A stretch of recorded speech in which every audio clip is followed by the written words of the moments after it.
Erev Shabbat Shalom Rabotai. We are continuing with our Mishna Yomi, Masechet Chagigah. We are up to Perek Aleph, Mishnah Bet. Today's Mishnayot should be Le'ilun Nishmat, Neria ben Svetlana, Aranbayev, and Eliyahu ben Burcha Israelov, Menuchatam beGan Eden, Amen, and Avdi ben Chaim v'derefua Shenemav, Daniel Shalom ben Rosa, B'tor Shah Chulei Israel.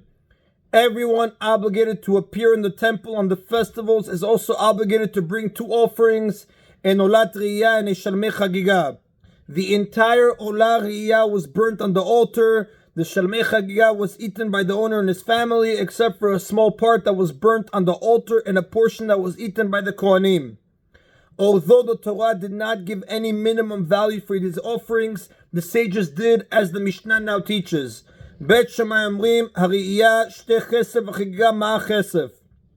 Bet Shammai say, the Olat Re'iyah must be worth at least 2 silver ma'ot, and the Shalmei Chagigah must be worth at least 1 silver ma'ah.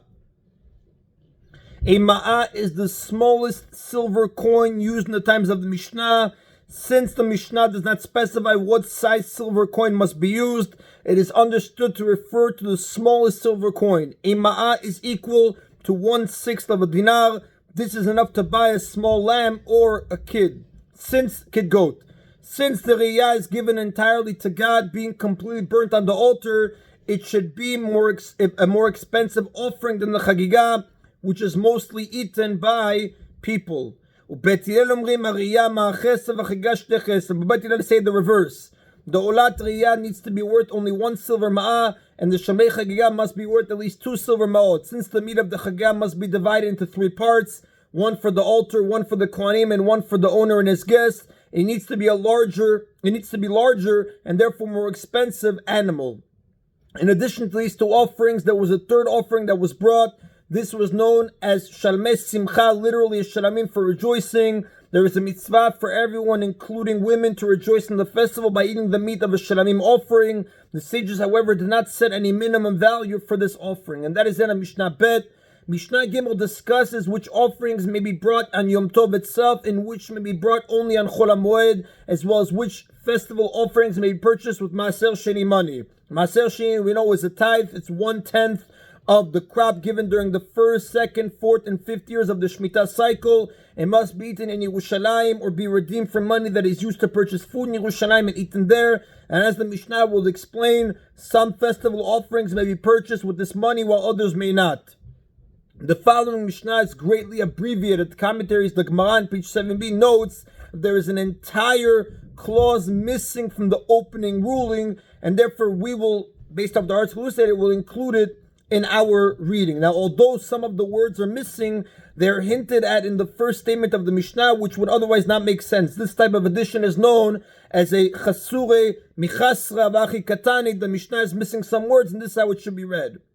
Olot b'moed, voluntary olah offerings may be brought during Chol HaMoed, but not on Yom Tov itself, since they are not required for that day. A person may bring an olah even if he is not obligated to do so. This may be done in one of 2 ways, either by neder, vow, or by nedava, gift. The difference between these 2 will be explained in the next Mishnah. It was customary for people who made such declarations during the year to bring the donated offerings with them to the temple when they came for the festivals.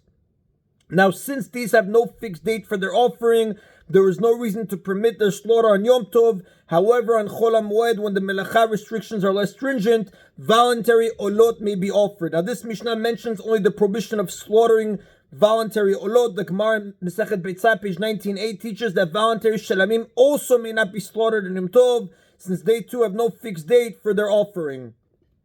The Olat Riyah, however, is brought even on Yom Tov, since there is a mitzvah to offer it on that day. Although the Olat Riyah may be brought on any of the 7 days of the festival, its primary time is the first day. The other days are an extension for those who did not bring it on the first day. Therefore, this Olah may be brought even on the Yom Tov itself, and this follows the view of Bet Hillel in chapter 2, Mishnah 3, that we will B'ezrat Hashem B'li Neder read later on.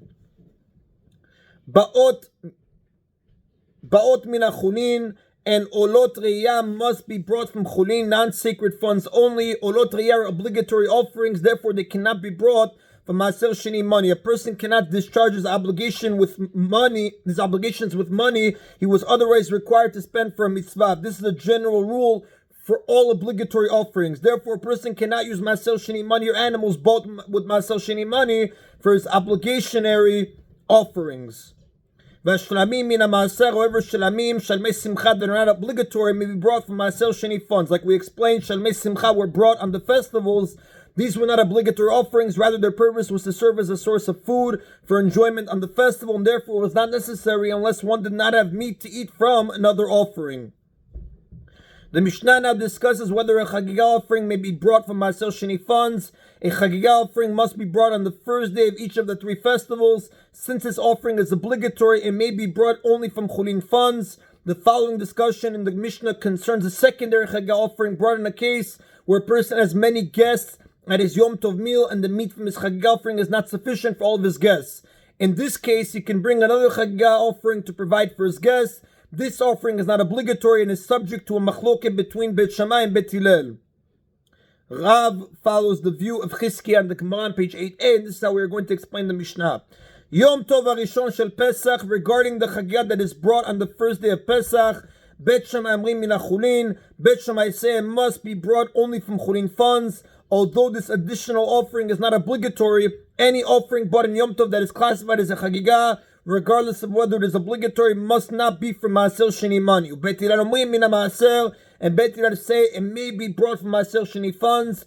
Only Chagigah offerings that are obligatory must be from Chulin funds, but additional Chagigah offerings which are not obligatory may be from Masel Sheni funds. Although the Mishnah mentions only the extra Chagigah brought on Pesach, the same is true of the extra Chagigah brought on the other festivals. The Mishnah mentions Pesach specifically because it is unique in that aside from the Chagigah brought on the first day of the festival, another Chagigah is sometimes brought on the day preceding the festival. This occurs for the following reason. On the first night of the festival, the Pesach offering is eaten, and it is preferable that one eat it while feeling somewhat full.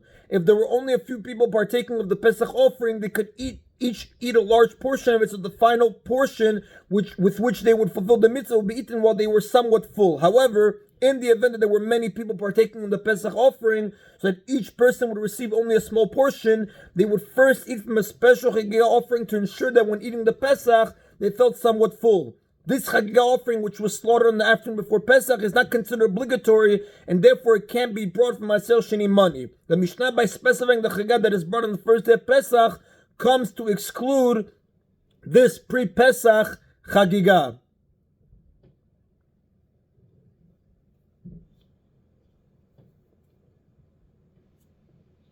And that is on the Botai of today's Mishna Yomi. Everybody should have a Erev Shabbat Shalom. Baruch Adonai Leolam. Amen v'amen.